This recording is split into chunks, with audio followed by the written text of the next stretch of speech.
command those who are rich in this present age not to be haughty, nor to trust in uncertain riches,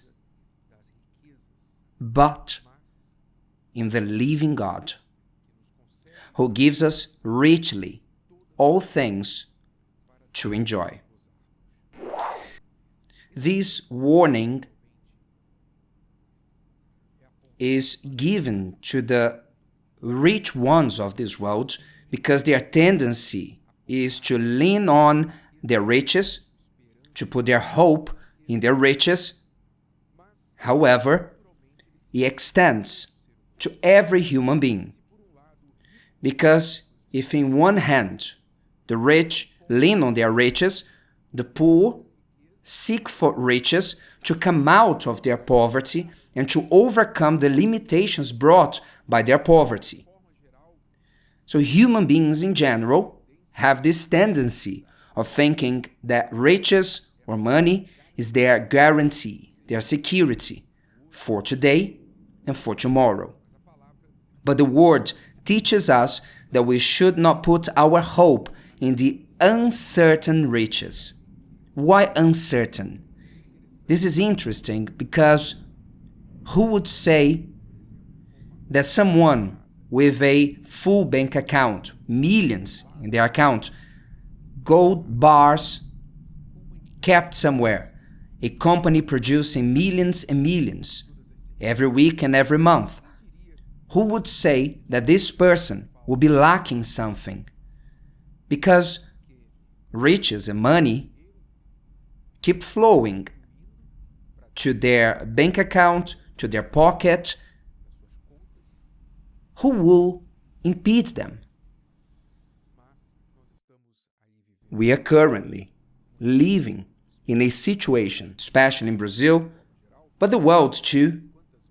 And how many times we've seen this situation happening before, that one decision, one news, one event takes all the certainty from riches.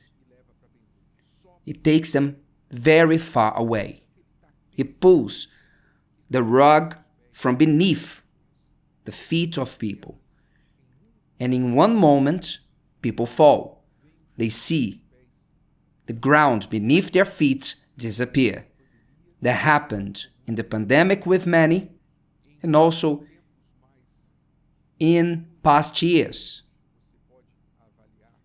You can look at the history of a country, the economical crisis, wars, changing of governments, government plans, all that affected and affects the financial condition of the most rich, let alone the poor. So the word is quite clear, teaching us that we should not put our hope in uncertain riches. Riches don't bring certainty to you. Certainly they help. The text condemns leaning on riches, but it says that God gives us richly all things to enjoy. So God clearly is not against riches, because if He gives us richly all things to enjoy, He's not promoting poverty. What God is warning us about is in regard to the God of this world, Mammon. People tend to lean on Mammon. Everything that promises them a better money, easy money, usually they go after this kind of promise because they think if this will give me more money, then they are willing to give up on precious things the money cannot buy. For example, many give up on their family or their marriage for a career. Am I right? You cannot buy a marriage or family with money. But for money, people give up on these things. For money, people give up on their health. At times, It's not even much, but just for followers or more clicks, they put themselves in a high-risk situation just to have a viral post on their social media. They exchange what money cannot buy for what is material, physical, fleeting. So the human tendency is this, to go after mammon, to put their trust on mammon. So people only see the well-being of others. They visualize others' lives, their car, their house, their clothes, their trips, and everything that people are achieving, supposedly achieving, and they say, oh, I want that for me. I also need that. If they have, why can't I have that? So what should I do to have that? More money. Then they go after money at all costs. I even remember a young girl, who traveled abroad, traveled to Europe, studied there. She dedicated to her career. She made money. But to prove to her family back in Brazil that she was well, she started to buy things. She rented an apartment, a flat apartment, in a very good place. She had a very nice car. And she lived with the latest clothes, the most trending ones. And when they went to check what was happening with her, she was filled with debts. All that she had and ostentated on social media was through making debts and juggling credit cards, loans, and doing other things, selling certain things, buying others, and the rope was tying around her neck until it gets a point that the person screams, and everybody learns that all that was just a facade. But why did they get so entangled? Because they wanted to prove their capacity, their value, and they think that their value is connected with their bank statement. This is the greatest problem with people. My value is worth what I have on my bank account. Is the place I live, the clothes I wear, the car I drive. They connect their value with the things of this world and the numbers on their bank account. So in search of these things, they sell their soul, literally.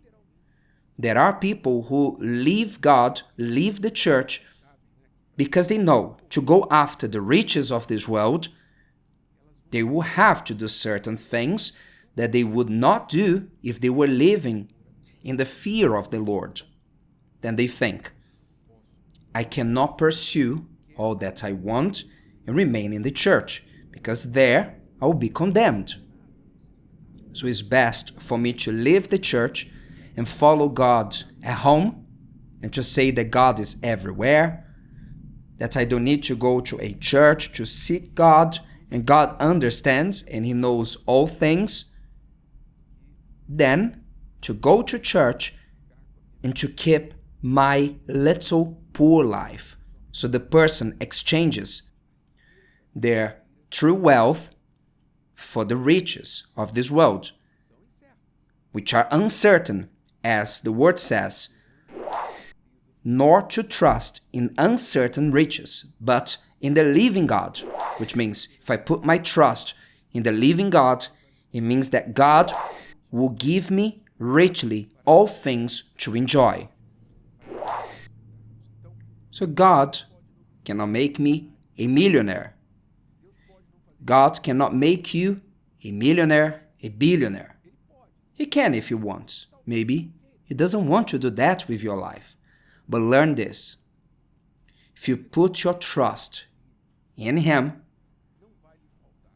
what you need will never lack.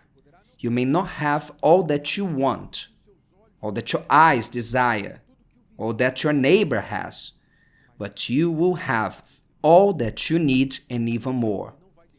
He won't let you need things.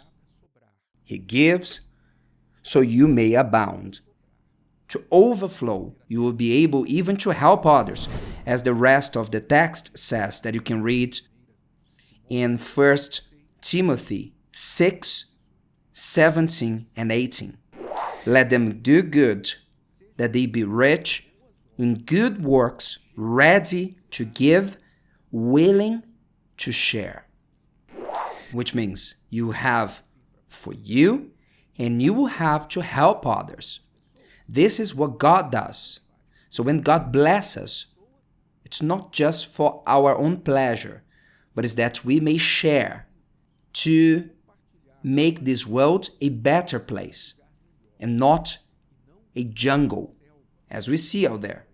That what is counting is the law of the strongest, which main aim is to be on top of others, those who are weaker, and to take everything that they have and for you to become more rich. If today's video helped you and you know someone that could benefit from it, share it with them, and if you haven't subscribed to the channel, you may do so now. See you later.